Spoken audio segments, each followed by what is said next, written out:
Taiwan has yet to prohibit travel abroad, but it has cranked up measures to discourage it. At a news conference, Health Minister Chen Shih-chung warned against non-essential travel to places designated as Level 3 epidemic areas. Minister Chen said that those who insist on traveling to high-risk locations are subject not only to a 14-day quarantine, but also a variety of fees and other consequences. And meanwhile, a public health expert is also urging against traveling to virus-hit areas. He said that people who contract COVID-19 are likely to have impaired lung function even after making a full recovery.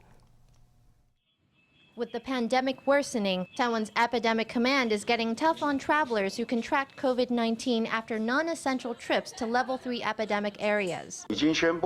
We have already announced that if people insist on going, they will be doing so as deliberate offenders. There will be fees involved that we will seek from them directly. We will also make their names public. The country is already warning against going. If they insist on doing so, the consequences are theirs to bear. Those who do not heed government warnings could lose more than just money. Physicians say that COVID-19 patients could be left with a condition similar to pulmonary fibrosis after recovering.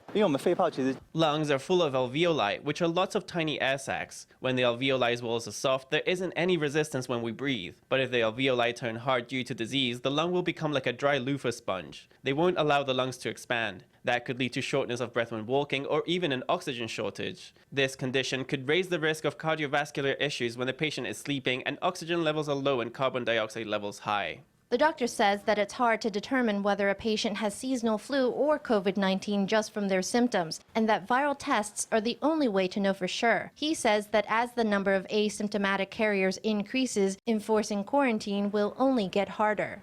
The virus gets in our respiratory tract when we inhale, like when we yawn, choke on something, or even when we take deep breaths.